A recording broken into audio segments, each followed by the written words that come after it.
बहुत समय पहले की बात है, जब एक गांव में लोग हंसी खुशी रह रहे थे। उस गांव में एक परिवार रहता था जिसमें एक बूढ़ी औरत और उसकी बहू ललिता और ललिता की दो बेटियां छाया और माया रहते थे। उस घर में कोई भी आदमी नहीं रहता था। ललिता का पति उसे सालों पहले छोड़कर जा चुका था और उसके ससुर जी इसी गम में गुजर गए थे।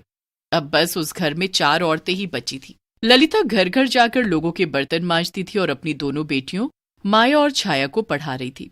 ललिता बहुत कम कमा पाती थी, जिसमें दोनों बेटियों को पढ़ाना और अपनी सास की दवाई करना बड़ा मुश्किल हो रहा था। एक दिन जब चारों रात को बैठकर खाना खा रहे होते हैं तो ललिता सबसे बोलती है, मैं अपनी तरफ से पूरी कोशिश कर रही हूँ, पर फिर भी घर का खर्चा निकालना बड़ा मुश्किल सा हो रहा है। 20 दिन में ही सारे पैसे खत्म हो जाते हैं। मैं समझती हूँ बहू, और तू कैसे कैसे कमा कर ला रही है वो हम सब जानते हैं। ऐसा है तो मैं अपनी पढ़ाई छोड़ देती हूँ। नहीं नहीं, बिल्कुल नहीं, ऐसा कभी सोचना भी मत। तो ऐसे कैसे चलेगा माँ, कुछ तो करना पड़ेगा ना हमें। हाँ कोई नहीं, मैं देखती हूँ। अगले दिन छाया और माया दोनों कॉलेज ना जाकर लोगों के घर में काम मांगना शुरू कर देती हैं, पर लोग उनकी मजबूरी का फायदा उठाने लगते हैं। जब छाया किसी के घर जाती है तो वहां का मकान मालिक छाया को छेड़ने लगता है। छाया जैसे तैसे वहां से भाग आती है। माया भी ऐसे ही किसी के घर काम मांगने जाती है तो उसे बिना बाप की बिगड़ी बोलकर भगा दिया जाता है। छाया और माया दोनों एक दूसरे से बात करती हैं। अगर घर में कोई मर्द ना हो तो दुनिया जीने भी नहीं देती। कोई फायदा उठाता है तो कोई घर से निकाल देता है। माँ को भी उनकी मेहनत के आधे पैसे भी नहीं मिलते। बस वही है ना, माँ की मालकिन को अच्छे से पता है कि घर में उनके अलावा कोई कमाने वाला नहीं है, तो बस वो भी फायदा उठाती है। अब हमें कुछ बड़ा सोचना होगा, ऐसे घर नहीं चलने वाला। हमें कोई काम सोचना होगा जिसमें हम इज्जत की खा सके और ये किल्लत की जिंदगी से पीछा भी छूट जाए। छाया और माया घर जाकर अपनी माँ से कोई काम शुरू करने को बोलती हैं। क्यों ना हम मिठाई की दुकान खोल लें। आपको और दादी को कितनी अच्छी अच्छी मिठाई बनानी आती है और हमारी दुकान खाली ही पड़ी है। अरे मजाक है क्या दुकान खोलना, बहुत मेहनत है, बहुत पैसा लगेगा। अरे लड़कियां बोल रही हैं तो एक बार कोशिश करके देख ले।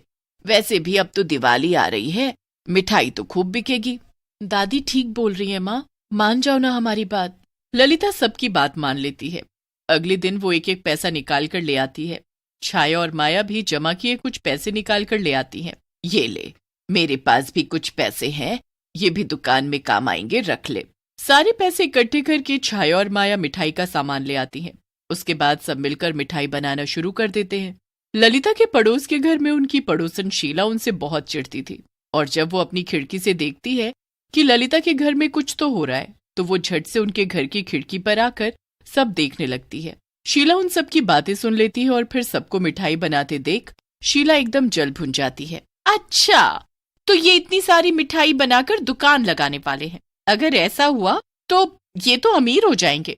नहीं नहीं, मैं ऐसा कुछ भी नहीं होने दूंगी। मुझे इनका कुछ करना ही पड़ेगा।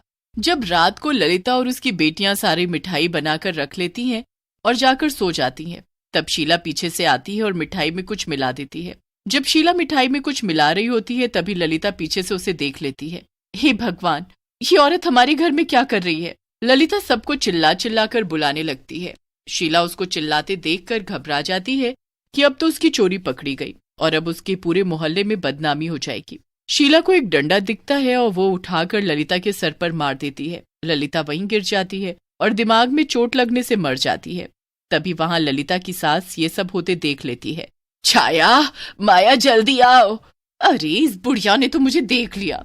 शीला अब उस बुढ़िया की भी मुंह और नाक बंद कर देती है। काफी देर तक सांस ना ले पाने की वजह से वो बुढ़िया भी मर जाती है। शीला, तेरे हाथों से 2 औरतों की मौत हो गई है। यहाँ से भागने में ही भलाई है। शीला जल्दी निकल ले यहाँ से। शीला वहां से भाग जाती है और जब सुबह छाया और माया अपनी माँ और दादी को ऐसे जमीन पर पड़ा देखते हैं तो घबरा जाते हैं। माँ और दादी तो मर गई है माया। हे भगवान, ये क्या हो गया, ये कैसे हो गया। उनको अपनी माँ और दादी की मौत के बारे में कुछ पता नहीं चल पाता। वो बहुत रोती हैं और उनके गम में 2 दिन तक ऐसे भूखी प्यासी बैठी रहती हैं। हमारे साथ बहुत ही बुरा हुआ। हमने मिठाई की दुकान खोलने का सोचा था, पर अब तो वो भी नहीं हो सकता। अब हम आपके बिना कैसे घर चलाएंगे, हम क्या। ललिता और उसकी सास की आत्मा को अभी भी शांति नहीं मिली होती। वो मरने के बाद चुड़ैलें बन चुकी होती हैं और अपने परिवार की मदद के लिए वापस आ जाती हैं। देख बहू, हमारी बच्चियां कैसे 2 दिन से भूखी प्यासी सो रही हैं। ये सब उस शीला की वजह से हुआ है। मैं उसे छोड़ूंगी नहीं। उसे तो हम देख लेंगे, पर पहले हमें अपनी बच्चियों की मदद करनी है। चल जल्दी से दुकान में चलते हैं, वहां हम दोनों मिलकर सारी मिठाई बना देते हैं। दोनों चुड़ैलें पूरी रात मिठाई बनाने में लग जाती हैं। दोनों मिलकर जाने कितनी तरह तरह की मिठाई बना देती हैं। पूरा घर मिठाइयों से भर जाता है। वो दोनों ऐसी ऐसी मिठाई बनाती हैं जो कभी किसी ने ना खाई हो। देखो, हमने तो अच्छी खासी मिठाई बना दी। हाँ, बस हमारी बच्चियां सब मिठाई बेच दे तो सब सही हो जाएगा। दोनों चुड़ैलें सुबह सुबह दुकान खोल देती हैं और दुकान पर ग्राहक आने भी शुरू हो जाते हैं। जब ग्राहक को दुकान में कोई नहीं दिखता तो वो आवाज देने लगते हैं। शोर सुनकर छाया और माया उठकर जाकर देखती हैं तो उनकी भी आंखें खुली की खुली रह जाती हैं। उनकी मिठाई की दुकान मिठाइयों से खचाखच भरी होती है और सामने ग्राहकों की भीड़ लगी होती है। ये कैसे हुआ माया? ये तो मुझे भी समझ नहीं आ रहा। छाया, अरे ये दुकान आपकी है क्या? जी हमारी है तो दुकान में बैठना चाहिए ना आपको। मैं कब से आवाज दे रहा हूँ। जी माफ कीजिए, बताइए आपको क्या चाहिए? 2 किलो ये गुलाबी रंग की मिठाई और 5 किलो ये पीली वाली मिठाई पैक कर दो। छाया और माया फटाफट मिठाई पैक करने में लग जाती हैं। वहां खड़ी दोनों चुड़ैलें ये सब देख बड़ी खुश हो रही होती हैं। देखो तो, दोनों बच्चियां कैसे मेहनत से लगी हुई हैं। हमें भी इनकी मदद करनी चाहिए। हाँ, तू इनकी पैकिंग में मदद कर और मैं इन मक्खियों को थोड़ा दूर भगाती हूँ। दोनों चुड़ैलें छाया और माया की मदद में लग जाती हैं। उन दोनों को पता भी नहीं चल पाता और पूरा दिन ऐसे ही निकल जाता है और पहले ही दिन खूब अच्छी खासी कमाई हो जाती है। रात को दोनों बहनें पैसे इकट्ठे करके गिनने लगती हैं। मुझे अभी तक समझ नहीं आ रहा कि आखिर मिठाई किसने बनाकर रखी दुकान में। पता नहीं, शायद भगवान हमारी मदद कर रहे हैं। खैर छोड़ो ये सब, चलो खाना खाते हैं और फिर आराम से सोएंगे।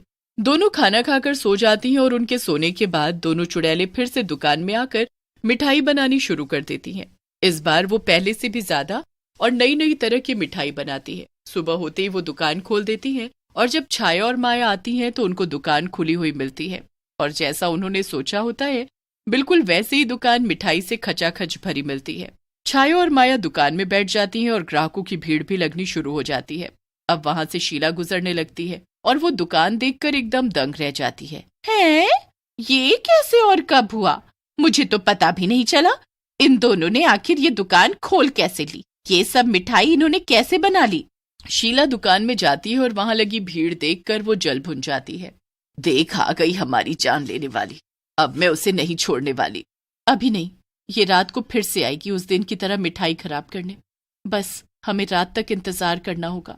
रात को दोनों चुड़ैलें हमेशा की तरह मिठाई बनाने लगती है कि तभी चुपके से शीला दुकान के बाहर आकर खड़ी हो जाती है। शीला को दुकान का शटर थोड़ा सा खुला दिखता है। अरे, ये दुकान तो खुली पड़ी है। चलो अच्छा है, मेरा काम आसान हो गया। शीला जैसे ही अंदर जाती है तो उसके सामने 2 चुड़ैलें उसके इंतजार में बैठी होती हैं। शीला चुड़ैलों को देखते ही चिल्लाती है और भागने लगती है, पर वो दोनों उसे पकड़ लेती हैं। हमें तेरा ही इंतजार था।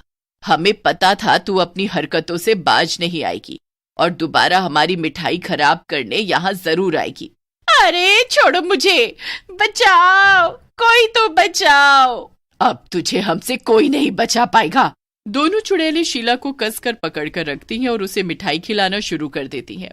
शीला का पेट भरा हुआ होता है, इसलिए वो मिठाई नहीं खा पा रही होती, पर दोनों चुड़ैलें जबरदस्ती शीला के मुंह में मिठाई ठूंसती रहती हैं।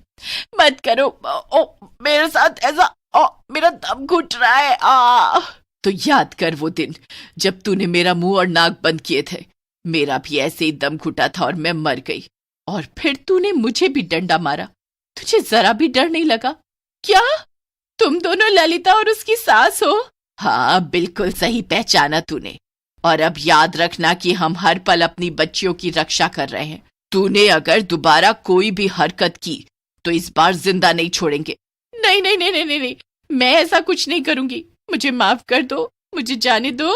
दोनों चुड़ैलें शीला को वहां से जाने देती हैं। शीला दोबारा कभी फिर ऐसा नहीं करती और दोनों चुड़ैलों की मिठाई की दुकान खूब बढ़िया चलती है।